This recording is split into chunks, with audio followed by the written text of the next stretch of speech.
बिस्मिल्लाहिर्रहमानिर्रहीम। मैं हूं आसिफ़ ख़ान। तमाम देखने सुनने वालों को मेरा सलाम। आज जैसा आपके इल्म में है, वज़ीर-ए-आज़म ने जो अरकान कौमी और पंजाबी असम्बली हैं उनके साथ एक मीटिंग का इनेकाद किया सैलाब के हवाले से, और एक ख़िताब भी किया जिसमें उन्होंने जो आम लोगों के लिए दिलचस्पी की ख़बर है वो यकीनन कुछ लोगों को इससे रिलीफ़ मिलेगा। वो जो पहले 200 बिजली के 200 यूनिट पर जो फ्यूल जो चार्जेस टैक्स था वो ख़त्म किया था, तो अब शहबाज शरीफ ने ऐलान किया है कि जो 300 तक जो सार्फिन जो है वो यूनिट इस्तेमाल करेंगे उनसे फ्यूल चार्जेस टैक्स जो है वो नहीं लिया जाएगा। तो ये कम से कम महंगाई के इस दौर में गरीब लोगों के लिए कुछ ना कुछ रिलीफ़ का सबब बनेगा। और उससे भी अहम ख़बर एक ये है कि उन्होंने ये भी ऐलान किया है कि वज़ीर ख़ज़ाना को मैंने हिदायत कर दी है कि जहाँ जहाँ सैलाब का पानी गया है तो वहाँ वहाँ के लोगों पर जो है बिजली के बिल वो माफ़ किए जाएं, और इसके साथ साथ दीगर वाजिबात की माफ़ी की का भी उन्होंने ऐलान किया और कहा कि सूबों के हवाले से जो चीज़ें वाजिबात माफ़ हो सकती हैं उनका फ़ैसला सूबे करेंगी। ताहम इससे यकीनन बहुत सारे लोग इससे भी मुस्तफ़ीद होंगे, मुतासरीन इस पे सैलाब, क्योंकि हमने देखा है कि फिर बाद में इस वक्त तो लोगों को सर उठाने की और सर छुपाने की जगह नहीं है मुतासरीन सैलाब को, लेकिन 2 महीने 3 महीने बाद जब बेचारे अपने लिए कोई झोंपड़ियाँ फिर वो तिनके इकट्ठे करके झोंपड़ियाँ बना लेंगे तो चौथे महीने जी इतना बिल आएगा कि जो उनके जो मकानात है उनके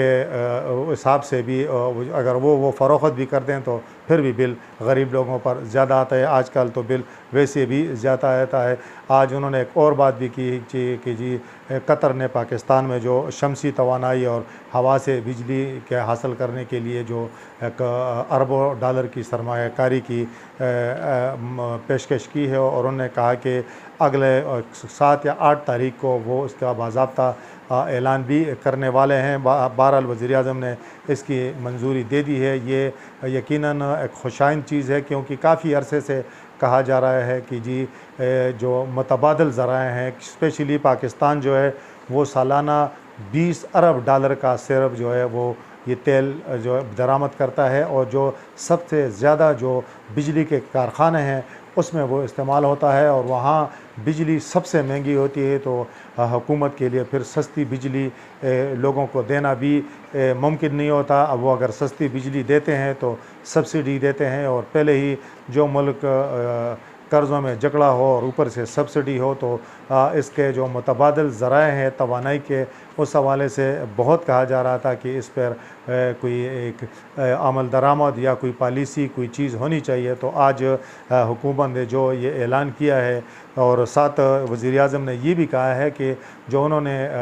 एक अच्छी हम उसको ख़बर कहेंगे कि जी अगले 10 महीने तक इस हवाले से कोई ना कोई पेशरफ्त हो जाएगी। यानी हम वो उन्होंने कहा है कि 10,000 मेगावाट बिजली हम पैदा करेंगे इससे, और अगले 10 महीनों तक उन्होंने कहा कि काफ़ी हद तक हम जो है वो बिजली की इससे जो जनरेशन है वो शुरू हो जाएगी। और पहले मरहले में जो सरकारी इमारत हैं और स्पेशली जो ट्यूबवेल्स हैं उनको सोलर सिस्टम पे कन्वर्ट किया जाएगा। और इसके साथ साथ उन्होंने ये भी कहा है कि जो लोग बहुत कम बिजली इस्तेमाल करते हैं, गरीब लोग, सबसे पहले ये सहूलत और उन्हें दी जाएगी। और उनका कहना था कि ये बमुश्किल 7, 8 या 9 रुपए यूनिट होगी। तो यकीनन ये गरीब लोगों के लिए ख़बर तो अच्छी है। खुदा करे कि इस मंसूबे पर अमल दरामद हो, क्योंकि इस मुल्क में सब्ज़ बाग तो बहुत दिखाए जाते हैं लेकिन अमल दरामद जो है वो फिर नज़र बहुत कम आता है। तो ये एक बहुत बड़ा एक प्रोजेक्ट है। अगर इस पर अमल दरामद हुआ, अगर हम दुनिया के ममालिक पर नज़र दौड़ाएँ तो इस वक्त तो चाइना और भारत भी कोशिश कर रहे हैं कि जी सोलर सिस्टम पर और जो शमसी तवानाई है और साथ हवा के ज़रिए जो तवानाई हासिल की जाए, और उन्होंने इस पर अरबों डॉलर की सरमाकार वो कर चुके हैं और काफ़ी बिजली इससे वो हासिल कर रहे हैं। इसके अलावा आइसलैंड इस तरह का मुल्क है जो इस मामले में सबसे आगे है, नॉर्वे है, कोस्टारिका है, ब्राज़ील है। और अगर उनके अलावा अगर हम देखें तो स्पेशली जो बांग्लादेश है उन्होंने भी इस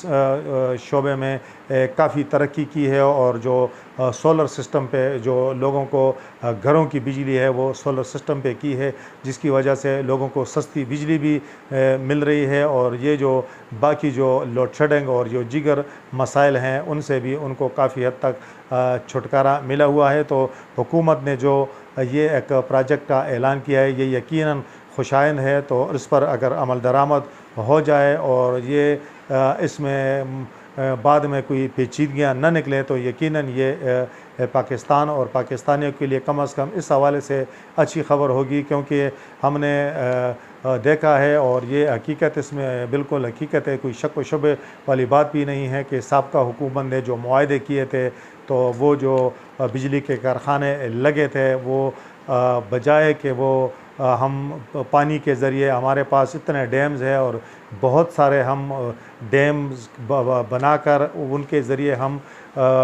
काफ़ी जगहों से, मतलब अगर हम सिर्फ़ और सिर्फ अपना जो दरिया सिंध है वहाँ से हम हज़ारों मेगावाट बिजली हासिल कर सकते हैं, लेकिन चूँकि जो चीज़ें हमारे इंजीनियर साइंसदानों ने करनी है वो काम सियासतदान करते हैं तो फिर मसाइल ख़राब होते हैं, और हमारे डैमों के तामीर में सबसे बड़ी रुकावट आज तक अगर हम देखें तो यही सियासतदान और यही सियासी जमातें हैं, वरना सैलाब दुनिया में भी आते हैं और तरक्की याफ्ता और तरक्की पज़ीर और गरीब ममालिक में भी आते हैं, लेकिन उन्हें इतनी तबाही नहीं होती। हमारे मुल्क का अलमिया ये है कि हमारे वहाँ 1980 के बाद से शायद ही कोई डैम बना हो, जिसकी वजह से एक तो सारा पानी ज़ाया हो रहा है, सीधा समंदर में जाता है, और उनका ना उससे हम कोई बिजली पैदा कर सकते हैं, ना उन्हें हम ज़राअत की तरक्की पर उसको वो पानी इस्तेमाल कर सकते हैं। वो पानी जो हमारी सियासी क़ुव्वतें हैं उनके दरमियान और सूबों के दरमियान जो चपकलश लड़ाइयाँ और सियासी जमातों की लड़ाइयाँ और कुर्सी की जंग ने जो है वो पाकिस्तान की मईशत को भी काफ़ी नुकसान, और स्पेशली तवानाई के शोबे में इससे मुल्क को काफ़ी नुकसान पहुंचा और अब भी पहुंच रहा है। अगर सोलर सिस्टम पर और हवा के ज़रिए तो हुकूमत ने बिजली और तवानाई हासिल करने का जो मंसूबा वज़ीर-ए-आज़म ने आज उसकी मंजूरी दी, तो ये तो बहुत अच्छी पेशरफ्त है, लेकिन ज़रूरत इस बात की भी है कि पाकिस्तान में नए डैम नागुज़ीर हैं, और अगर हमारा पानी ज़ाया होता है तो ये बहुत बड़ा अलमिया है, क्योंकि हमने दुनिया के तरक्की याफ्ता ममालिक के पास इतने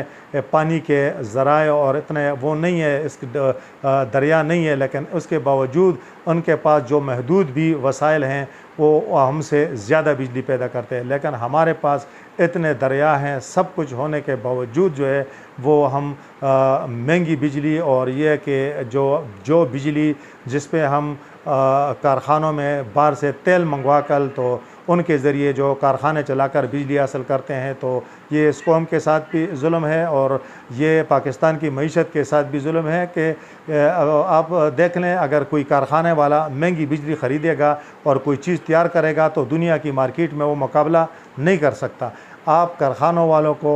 जो इंडस्ट्रियलिस्ट हैं, उनको सस्ती बिजली देंगे, आप ज़राअत के लिए सस्ती बिजली देंगे, सस्ती चीज़ें देंगे, तो वो एक तो ज़रूरी शोबे में तरक्की होगी और दूसरा जो वो आलमी मार्केट में वो मुकाबला भी कर सकेंगे और मयारी अशिया भी बना सकेंगे। तो इसके लिए ज़रूरी है, अगर आज शहबाज शरीफ ने जो बिजली के ज़रिए और साथ साथ हवा के ज़रिए तवानाई पैदा करने का जो मंसूबा दिया है और जिसकी मंजूरी दी है बैरूनी सरमायाकारी के ज़रिए, तो ये तो खुशाइन है, लेकिन हमें इस बात का इंतज़ार है कि ये हुकूमत या जो भी हुकूमत हो, हुकूमत से भी गरज नहीं है कि ये लोग कब जो हैं वो जो हमारे पानी है, पानी के हमारे जो वसाइल हैं, जो हमारे दरिया हैं, हम डैम्स बनाकर उनसे कब बिजली हासिल करते हैं, और जो इस मुल्क में तवानाई का भी बहरान है और महंगी बिजली के भी मसाइल हैं, उनसे इसके नतीजे में छुटकारा कब हासिल करते हैं, ये वो सवाल है जिसका इंतज़ार है। और ये कौम जो है अब सियासी लीडरशिप की जानब देख रही है कि इस मसले का कोई ना कोई हल निकाला जाए, कम अज़ कम इस कौम के और इस मुल्क में के किसी मसले पर तो ये सियासतदान मिल बैठें ताकि इस कौम को भी कोई फ़ायदा हो सके। इस वक्त तक के लिए इतना ही। अल्लाह हाफ़िज़।